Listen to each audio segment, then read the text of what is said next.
Okay. మరి tourism గురించి మరి కొంచెం క్లారిటీగా మీకు ఎంతో కొంత రాయడానికి మ్యాటర్ ఏమైనా ఉండాలి కదా! కొన్ని చెప్పుకున్నాం అందులో.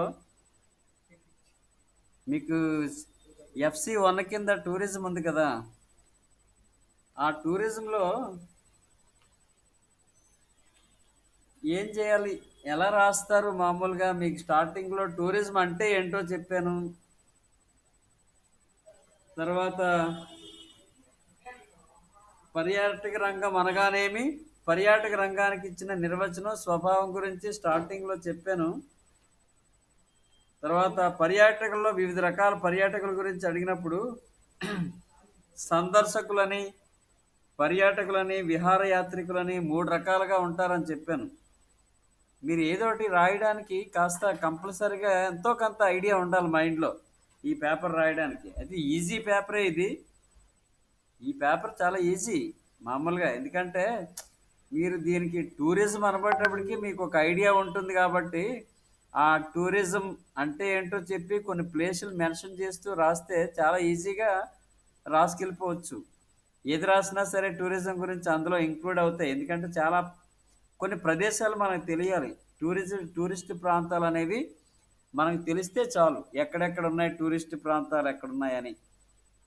అవి కంఠస్థ చేసినా మిగతా మ్యాటర్ మీరు రాసిస్తే సరిపోద్ది. ఓకే.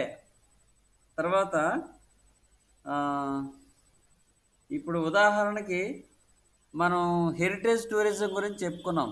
హెరిటేజ్ టూరిజం అంటే వారసత్వంగా ప్రాచీన కాలం నుంచి మనకి అనేక కట్టడాలు ప్రాచీన కాలం నుంచి ఉన్నాయి కదా, లభ్యమవుతున్నాయి మనకి. అశోకుడి కాలం నుంచి లభ్యమవుతున్నాయి మనకి. అశోకుడి తలకు సాంచి స్తూపం అక్కడ మొదలుకొని అన్నీ మనకి ఈజీగా చరిత్ర పరంగా ఏ టైంలో ఏ కట్టడాలు కట్టారనేది తెలిస్తే అదే మెయిన్. ఎందుకంటే హెరిటేజ్ టూరిజం గురించి కంపల్సరీగా అడుగుతారు. దాన్ని బేస్ చేసుకునే మిగతా క్వశ్చన్లు కూడా ఉంటాయి. ఓకే. ఇప్పుడు హెరిటేజ్ టూరిజంలో అలా వరుసగా చూసుకుంటూ వచ్చేయడమే. మనకు తెలిసిన హిస్టారికల్ ప్లేసెస్ హిస్టరీ వాళ్ళకి చాలా ఈజీ. మిగతా బీకామ్ బీఎస్సీ వాళ్ళు ఎవరైనా ఇది తీసుకుంటే FC1 కొంచెం ఇబ్బంది పడతారు. కానీ హిస్టరీ వాళ్ళం కాబట్టి మనకి చాలా కాలం నుంచి మనకి తెలిసివి మనకి 9th క్లాస్ నుంచి కూడా మనకు చాలా ఫిగర్లు చూస్తూనే ఉంటాం. ఎలాగా? ఇప్పుడు ఉదాహరణకి అశోకుడు గురించి చెప్పేటప్పుడు అశోకుడు సాంచి స్తూపం అని అక్కడ సాంచి స్తూపం గురించి మనకు బొమ్మ ఉంటుంది. ఇది అశోకుడు కట్టించాడు. అదే కాకుండా అశోకుడు 83,000 స్తూపాలు కట్టించినట్టుగా అక్కడ పుస్తకాల్లో అయితే ఉంది. కానీ అన్ని బయటికి లభ్యం అవ్వవు. కానీ పుస్తకాల్లో చాలా అటువంటి ఇన్ఫర్మేషన్ ఇవ్వబడింది. ఇంకా తర్వాత జైన బౌద్ధ మతాలకు మనం చదువుకున్నవే ఇప్పుడు మీరు ఫస్ట్ పేపర్లో చదువుకున్నవన్నీ కూడా సెమిస్ట్రీ 1లో చదువుకున్న ప్లేసులు అన్నీ కూడా మీకు హెరిటేజ్ టూరిజం కిందే వస్తాయి. మనకి గాంధార శిల్పకళ గురించి చదువుకున్నాం, హెరిటేజ్ టూరిజం కిందే వస్తుంది. మధుర శిల్పకళ, అలాగే చందేలుడు ఖజురహో దేవాలయాలు, తర్వాత ఒరిస్సాలో కోనార్క్ దేవాలయం, ఇంకా అరసవెల్లి సూర్యనారాయణమూర్తి దేవాలయం తూర్పు గాంగులు కట్టించింది అది. ఓకే.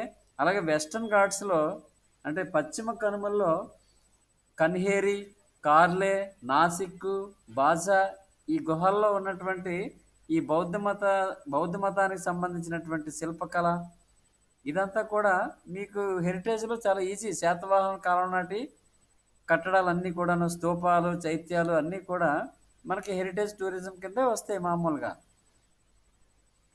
ఓకే. తర్వాత ఇంకా మౌర్యుల గురించి. మౌర్యులు అయిపోయింది. గుప్తుల కాలంలో కొన్ని దేవాలయాలు ఉన్నాయి. ఇక మొఘల్ చక్రవర్తుల కాలంలో చెప్పుకోదగినన్ని బోల్డ్ అన్ని ఉన్నాయి. ఏంటవి? మనకు తెలుసు. హుమయూన్ సమాధి ఢిల్లీలో, ఎర్రకోట ఢిల్లీలో, షాజహాన్ కట్టించినటువంటి ఎర్రకోట, జామీ మసీదు, ఆగ్రాలో మోతీ మసీదు, ఆగ్రాలో తాజ్మహల్ ఇవన్నీ మనకు తెలిసిన ప్రాంతాలు. అక్బర్ కట్టించిన లాహోర్ కోటలు, ఆ తర్వాత ఆగ్రా కోటలు, ఫతేపూర్ సిక్రీలో కట్టించినటువంటి బిల్డింగ్స్ ఇవన్నీ మనకి చాలా ఈజీగా ఐడెంటిఫై అవుతాయి మీరు రాయడానికి. మీరేమి ఇబ్బంది పడిపోక అవసరం లేదు. అంటే మీరు ఇది ఎలా రాయాలో ఈ FC1 సడన్గా ఈ పేపర్ పట్టుకొని మేము ఏం రాయగలం అని మాత్రం మీరు అనుకో అక్కర్లేదు. అసలు ఈ సందర్శకులు, పర్యాటకులు, విహారయాత్రికులు అని 3 రకాలుగా చెప్తారు కదా! సందర్శకులు అంటే మామూలుగా ఒక రోజులో చూసొచ్చేస్తాం. సందర్శకులుగా పరిగణింపబడతాం. ఏంటంటే ఒక ప్రాంతం నుంచి మరో ప్రాంతాన్ని సందర్శిస్తుంటాం మనం. ఉదాహరణకి ఈ చుట్టుపక్కల ప్రాంతాల్లో మనం ఏదైనా ఏదో సందర్భంలో వెళ్లి సందర్శనకు వెళ్తూ ఉంటాం. వెంటనే వచ్చేస్తుంటాం. ఓకే. ఈ సందర్శకులు అంటాం. ఇక పర్యాటకులు, విహారయాత్రికులు ఏ విహారయాత్రికులు, పర్యాటకులు, విహారయాత్రికులు అంటే 24 గంటల వ్యవధిలో ఒక ప్రాంతాన్ని చూసిన వెళ్ళిన వారిని విహారయాత్రికులుగా వ్యవహరిస్తారంట. తర్వాత టూరిస్టులు అనే వాళ్ళైతే 6 నెలల వ్యవధి వరకు ఉంటుందట. 24 గంటలు మించి 6 నెలల వరకు ఉండేది పర్యాటకులు లేదా టూరిస్టులు అని అంటుంటాం. పర్యాటకులు లేదా టూరిస్టులు 24 గంటలు దాటి 6 నెలల వరకు ప్లాన్ చేసుకుంటారు. విదేశాలు వెళ్తారు. చై చైనాలో చైనా వాళ్ళు చూడడానికి వెళ్తారు. ఐరోపా ఖండం వెళ్తారు. ఐరోపాలో చూడవలసిన ఇటలీలోను, స్పెయిన్, పోలాండ్, రష్యా, తర్వాత ఉత్తర అమెరికా ఖండంలో అమెరికా వెళ్ళే వాళ్ళు ఉంటారు. వీళ్ళందరూ టూరిస్టులు. చాలా దీర్ఘకాలం పాటు వెళ్ళొస్తుంటారు వీళ్ళు. వాళ్ళే దీనివల్ల ఎక్కువగా విదేశీ మార్గద్రవ్యం అనేది వస్తూ ఉంటుంది. సో ఈ టూరిస్టుల గురించే ఎక్కువగా రాయాల్సి ఉంటుంది.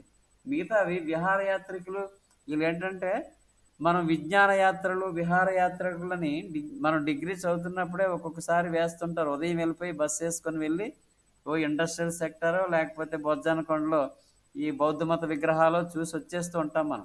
అవి విజ్ఞాన యాత్రలు, విహారయాత్రలని ఒక్క రోజులోనే, లేదంటే తప్పితే ఇంకొక రోజు బొర్రా గుహలు అలాంటివన్నీ చూసి వచ్చేస్తుంటారు. వాళ్ళు విహారయాత్రికులు అంటాం. ఇక టూరిస్టులు, పర్యాటకులు అంటే మాత్రం వీళ్ళు ఎక్కువ కాలం గడిపి వస్తారు.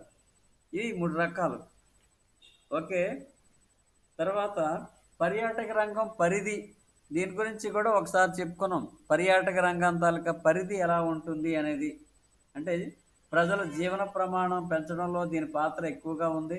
సామూహికంగా ఉపాధి, ఉద్యోగ అవకాశాలు పెరుగుతూ ఉన్నాయి రాను రాను. ఉపాధి, ఆదాయం, ప్రాంతీయ అసమానతలు రూపుమాపడంలో పర్యాటక రంగం ముఖ్య భూమిక వహిస్తుందని. అంటే ఎలాగా?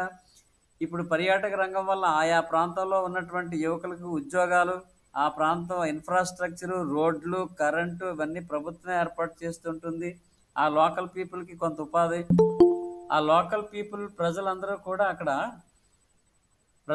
కూడా అక్కడ షాపింగ్లు అవి పెట్టుకొని ఏవో చిన్న చిన్న వ్యాపారాలు చేసుకొని ఈ టూరిస్టుల వల్ల అవన్నీ అమ్ముడుపోతూ ఉంటాయి. వాళ్ళ బ్రతుకు తెరువు వాళ్ళకి లభిస్తూ ఉంటుంది. చిన్న చిన్న వ్యాపారస్తుల వాళ్ళందరూ కూడాను. ఇంకా ఉద్యోగపరంగా అయితే గవర్నమెంట్ క్రియేట్ చేసినటువంటి ఉద్యోగ అవకాశాలు కూడా ఉంటాయి దీనిలో. ఎలాగా?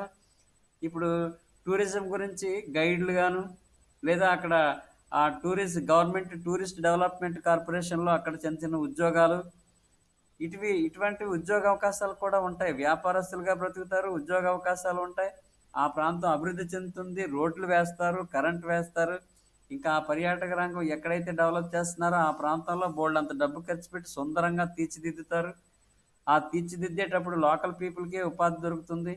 ఈ విధంగా అన్ని విధాలుగా కూడా ప్రాంతీయ అసమానతలు తొలగించడంలోనూ, ఉపాధి అవకాశాలు కల్పించడంలోనూ ఇవి చాలా ఉపయోగపడతాయి. ఓకే. ఓకే. ఒక విధంగా చెప్పాలంటే పర్యాటక రంగం పరిధి మానవ జీవన విధానంలో అత్యంత పరస్పర సంబంధం కలిగి ఉంది. అంటే ఒక సమాజం తాలూకా ఆచారాలు, అలవాట్లు, ఆహారాలు, దుస్తులు కానీ ఇవన్నీ కూడా అంటే ఒక ప్రాంతం తాలూకా ఆచార అలవాట్లన్నీ వేరే ప్రాంతాల నుంచి వచ్చిన వాళ్ళు అలవర్చుకుంటారు. ఇక్కడ సంస్కృతి గురించి తెలుసుకుంటారు.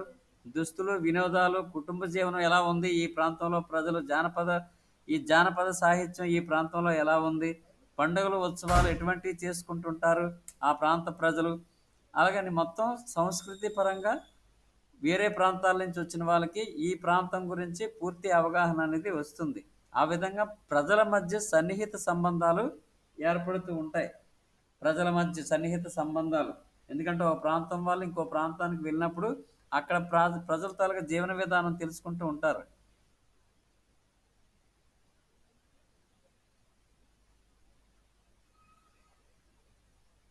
తరువాత రాష్ట్ర ఆదాయంలో తలసరి ఆదాయం పెరుగుదలలో పర్యాటక రంగ పరిధి బహిర్గతంగా కనిపిస్తుంది. అంటే పర్యాటక రంగం వల్ల ఈ మధ్య కాలంలో ప్రతి దేశానికి కూడా బోల్డంతా ఆదాయం వస్తుంది. ఉపాధి అవకాశాలతో పాటు గవర్నమెంట్కి బోల్డంతా విదేశీ మార్గద్రవ్యం వస్తుంది.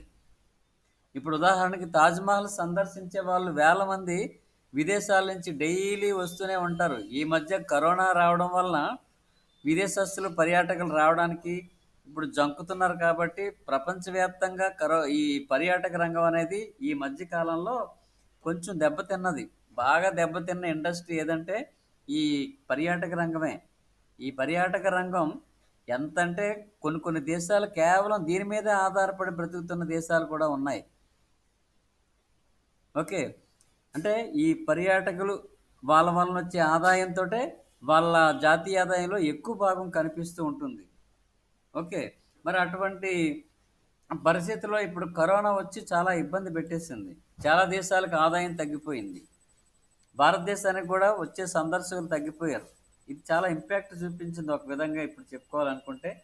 అంతేకాకుండా పర్యాటక రంగం పరిధి గురించి ఇంకా చెప్పుకోవాలనుకుంటే, పర్యాటక రంగం ఎంతగా అభివృద్ధి చెందిందంటే, పూర్వకాలంలో పర్యాటక రంగం అంటే ఏదైనా టూరిస్టులు ఎవరు వెళ్ళేవారంటే బాగా ధనవంతులు, భూస్వాముల పిల్లలు, పెద్ద పెద్ద కోటీశ్వరుల పిల్లలు, స్వదేశీ సంస్థానాల వాళ్ళు, అంటే ప్రభువర్గం వాళ్ళు, ఇటువంటి గొప్ప గొప్ప వాళ్ళు మాత్రమే వేరే ప్రాంతానికి వెళ్ళి ఆ ప్రదేశాలు చూసి వస్తుండేవాళ్ళు. కానీ మిగతా వాళ్ళకి అటువంటి ఉన్నాయని కానీ, అక్కడికి వెళ్ళాలని కానీ, అక్కడ చూసి ఆనందిద్దామనే పరిస్థితులు ఉండేవి కాదు. అంత ఎక్కువ పేదరికం ఉండేది. కొద్దిమంది మాత్రమే ధనవంతులుగా అన్నీ అనుభవించే వాళ్ళు తప్ప మిగతా సామాన్య ప్రజలు 90% అందరూ కూడా ఈతి బాధల్లో కనీసం తినడానికి కూడా 3 పూటలు తిండిగించలేని పరిస్థితుల్లో అప్పుడు ఉండేవి. బిఫోర్ ఇండిపెండెన్స్ అదిని ఆదాయ మార్గాలు ఉండేవి కాదు. అంటే బ్రతికి ఈడ్చడమే కష్టమైపోతుండేది. అటువంటి పరిస్థితుల్లో ఇప్పుడు ఎలా ఉంది? ప్రతి ఒక్కరు కూడా అందరికీ ఆదాయ మార్గాలు పెరిగాయి. అందరికీ ఎంతో కొంత ఆదాయం వస్తుంది. అందరూ డబ్బులు సంపాదించుకుంటున్నారు. వ్యాపారాల మూలంగానో, ఉద్యోగాల మూలంగానో, లేదా భూముల రేట్లు పెరగడం వలన, మొత్తం మీద అన్ని వర్గాల వారి దగ్గర డబ్బు ఉండడం వల్ల ఇప్పుడు ప్రతి ఒక్కరు కూడా ఎక్కడికైనా వెళ్ళొద్దాము, రిలాక్స్ అవుదాము, పని ఒత్తిడి తగ్గించుకుందాము, మనశ్శాంతిగా ఒక 10 రోజుల పాటు ఎక్కడైనా వెళ్ళొద్దాము. టూరిస్ట్ వాళ్ళే మరి 10 రోజులు ఎక్కడికైనా వెళ్ళొద్దామంటే ఎక్కడికి వెళ్తారు? మహా అయితే ఇక్కడ మామూలుగా అలా తిరుపతి వెళ్ళొద్దామనో, లేకపోతే ఢిల్లీ వెళ్ళొద్దాము, లేదా బాంబే వెళ్ళేసి బాంబేలో అక్కడ చూడాల్సిన ప్రదేశాలన్నీ చూసొద్దాం. మహారాష్ట్రలో ఈ ఎలిఫెంటా గుహలు, అజంతా గుహలు, ఎల్లోరా గుహలు ఇవన్నీ చూసొస్తే రిలాక్స్గా ఉంటుందని ప్రతి ఒక్కరు ప్రతి సంవత్సరం ఎక్కడికో దగ్గరికి వెళ్ళాలని ఆసక్తి చూపిస్తున్నారు. అందువలన ఏంటంటే దీని పరిధి ఇంకా అలా పెరిగిపోయింది. ప్రజల తాలూకా ఇంట్రెస్ట్లు మారాయి. ప్రతి ఒక్కరు కూడా ఇంచుమించుగా సంవత్సరానికి ఒక్కసారైనా ఎక్కడికైనా వెళ్ళాలనుకునే వాళ్ళే అందరూ ఎక్కువయ్యారు కాబట్టి దీని విస్తృతి పెరిగింది, ఆదాయం పెరిగింది, ప్రజల్లో అవగాహన పెరిగింది.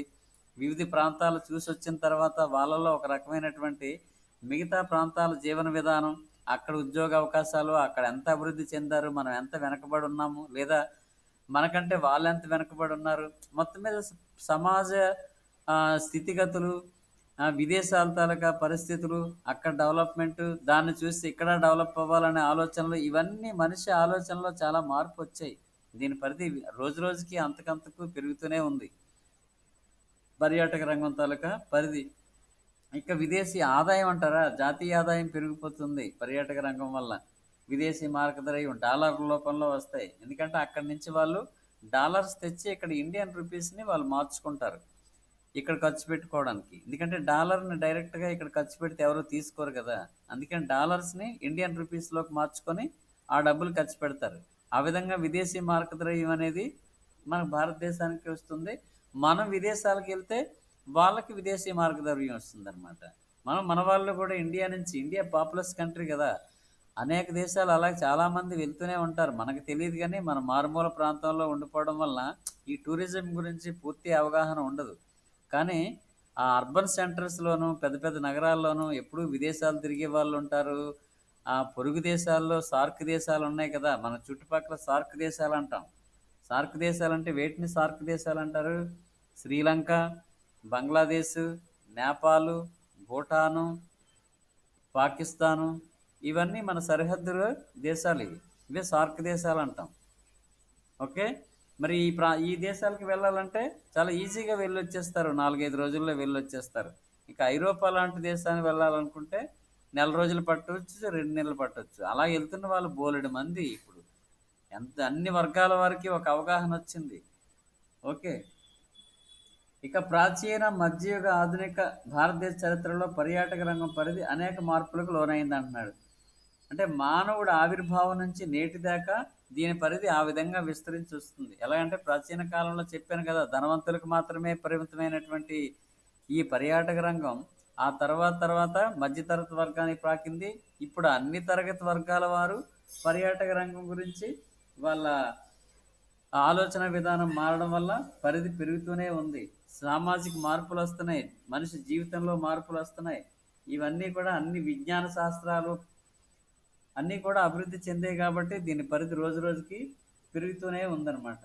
ఇది పరిధి గురించి, దాని స్వభావం గురించి. పర్యాటకులు అంటే, టూరిస్టులు అంటే ఎవరు, సందర్శకులు అంటే ఎవరు?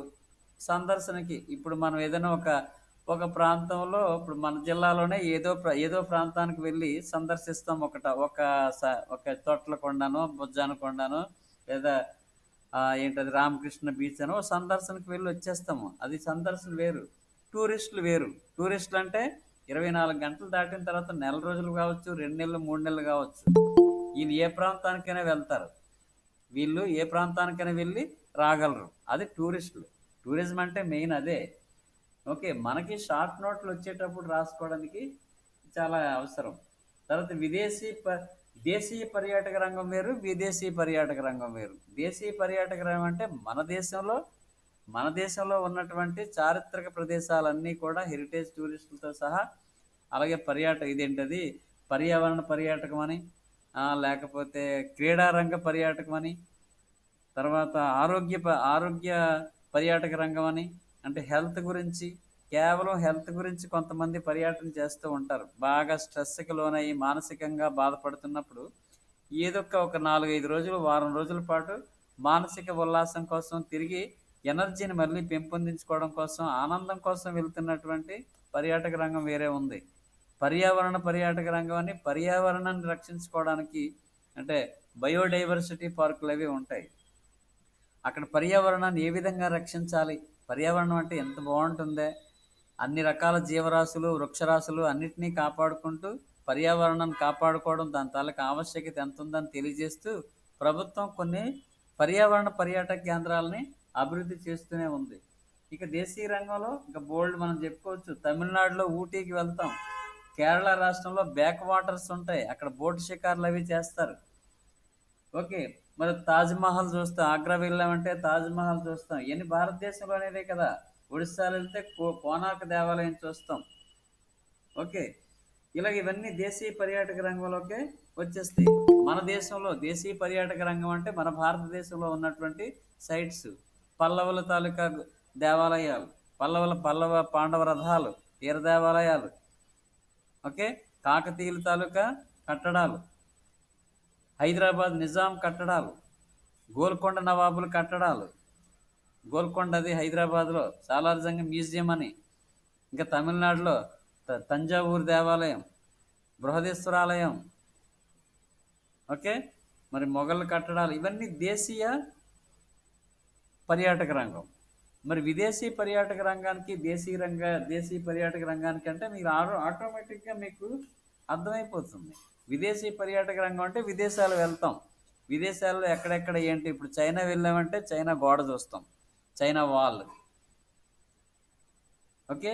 అమెరికా వెళ్ళారంటే అమెరికాలో చూడాల్సినటువంటి Colorado, Los Angeles, Texas, New York, ఇటువంటి సిటీస్లో అద్భుతమైనటువంటి కొన్ని కళాఖండాలు ఉంటాయి. స్టాచ్యూ ఆఫ్ లిబర్టీ అని, ఆ తర్వాత జలపాతాలు, గొప్ప గొప్ప జలపాతాలు కెనడాలోను అమెరికాలోనూ ఉన్నాయి కదా. ఆ జలపాతాలు చూడడానికి ఇవన్నీ విదేశీ పర్యాటక రంగం. అలాగే ముస్లిం కంట్రీస్లోకి వెళ్తారు, అలాగే ఈజిప్ట్ పిరమిడ్లు చూడడానికి వెళ్తారు, అలాగే ఇటలీలో కొలోసియం చూడడానికి వెళ్తారు, రోమ్ నగరాన్ని సందర్శిస్తారు కొంతమంది, అలాగే ఫ్రాన్స్లో చూడాల్సినవి ఉన్నాయి. ఇవన్నీ విదేశీ పర్యాటక రంగం. మనవన్నీ స్వదేశీ పర్యాటక రంగం. ఇవి కాకుండా ప్రాంతీయ పర్యాటక రంగం ఉంది. ప్రాంతీయ పర్యాటక రంగం అంటే మన ప్రాంతానికి చెందిన, ఉదాహరణకి ఉత్తరాంధ్ర అనేది ఒక ప్రాంతం. అంటే శ్రీకాకుళం, విజయనగరం, విశాఖపట్నంలో ఉన్నటువంటి ముఖ్య ప్రాంతాలని మనం చూసి 2 రోజుల్లో వచ్చేస్తాం. ప్రాంతీయ పర్యాటక రంగం అంటాం. ఇప్పుడు శ్రీకాకుళంలో అక్కడ సాలిహుండం బౌద్ధ మతానికి సంబంధించినవి, శ్రీకూర్మం అని, ఆ తర్వాత అరసవెల్లి శ్రీ సూర్యనారాయణమూర్తి దేవాలయం అని, అవి చూసి వచ్చేస్తాం. శ్రీముఖలింగం వెళ్తాం, అక్కడ దేవాలయాలు ఉన్నాయి, అవి చూసేస్తారు.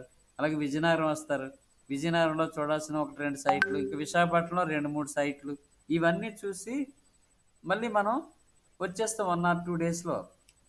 ఇది ప్రాంతీయ పర్యాటక రంగం. ఇవి కాకుండా మళ్ళీ లోకల్లోనే ఉదయం వెళ్ళి సాయంత్రానికి వచ్చేవి ఏ జిల్లాకు సంబంధించి ఆ జిల్లాలో ఉంటాయి. అలాగే ఈస్ట్ గోదావరి, వెస్ట్ గోదావరిలో పంచారామాల గురించి, పంచారామాలు చూసి వచ్చేస్తారు. అది ప్రాంతీయ పర్యాటక రంగమే. అంటే ఒక్కొక్క ప్రాంతానికి సంబంధించినటువంటి ఈ సైట్స్ అన్నీ చూసి వచ్చేస్తాం మనం. దాన్ని ప్రాంతీయ పర్యాటక రంగం అని అంటాం. ఒక ప్రాంతానికి సంబంధించిన ముఖ్యమైన కట్టడాలు చూసి రావడాన్ని. ఓకే, ఈ విధంగా ప్రాంతీయ, దేశీయ, విదేశీ పర్యాటక రంగం మీరు ఈజీగా రాసేయవచ్చు. దాని గురించి మీరేం టెన్షన్ పడకండి. మిగతా సబ్జెక్ట్స్ అన్నీ చూసుకోండి మామూలుగా. ఇక టూరిజంలో రకాలు ఉన్నాయనుకోండి. తీర్థయాత్ర టూరిజం, పర్యాటక వినోదం, క్రీడలు మరియు సాహస కృత్యాల పర్యాటక రంగం,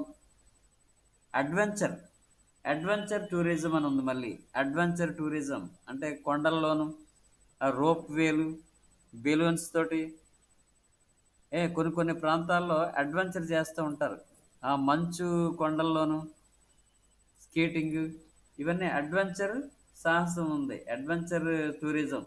అలాగే అడ్వాన్స్ టూరిజం, ఆరోగ్య టూరిజం అంటే ఆరోగ్య పర్యాటకం అని చెప్పాను కదా ఇందాక, అది పర్యావరణ పర్యాటకం. ఇవన్నీ మొత్తం రకాలు, టూరిజంలో రకాలు. ఇది తీర్థయాత్ర టూరిజం, పర్యాటక వినోదం అని, క్రీడలు మరియు సాహస కృత్యాలు, అడ్వెంచరు, ముందస్తు పర్యాటక రంగం, ఇవన్నీ ఆరోగ్య పర్యాటక రంగం రకాలు అనమాట. ఇవి పర్యాటక రంగంలోనే వివిధ రకాల గురించి రాయండి అంటే అది. ఇక వారసత్వ పర్యాటక రంగం మనం మొదటి నుంచి స్టార్టింగ్లోనే చెప్పాను. వారసత్వంగా మనకి వస్తున్నటువంటి అన్ని రకాల డైనాసిటీస్ కట్టినటువంటి దేవాలయాలన్నీ, కోటలు, దేవాలయాలు, అవన్నీ రాసుకుంటే సరిపోతుంది. జైన మత దేవాలయాలు ఎక్కడ, ఇవి జైన మత దేవాలయాలు ఎక్కడున్నాయి? అక్కడ ఆరావళి పర్వతాల్లో ఉన్నాయి, దిల్వారా టెంపుల్స్ అంటాం.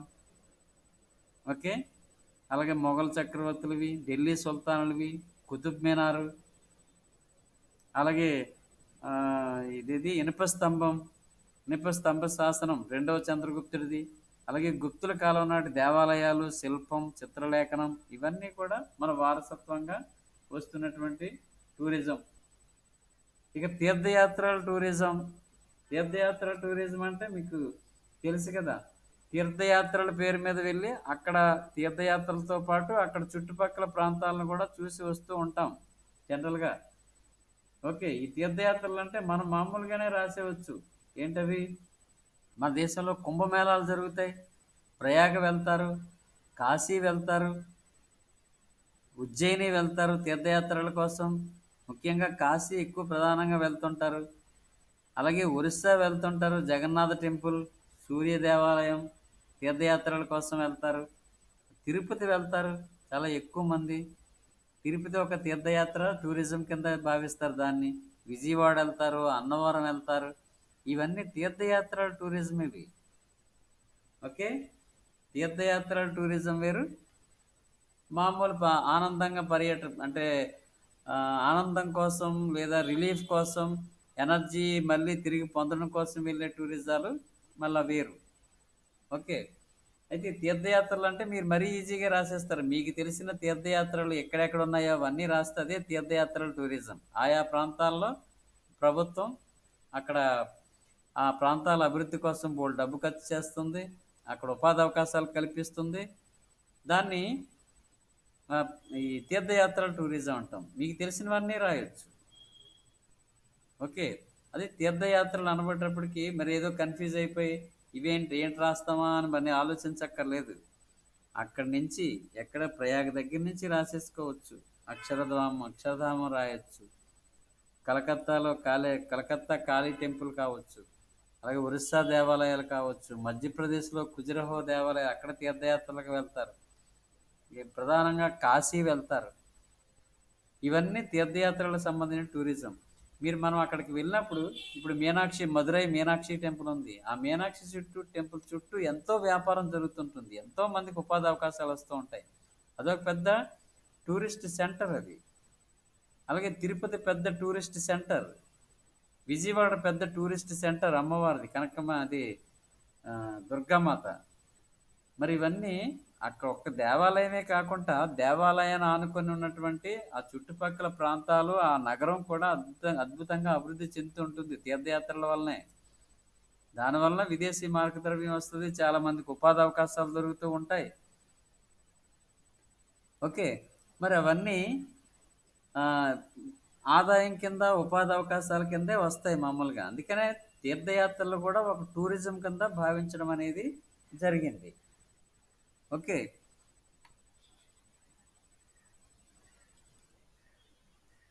One minute.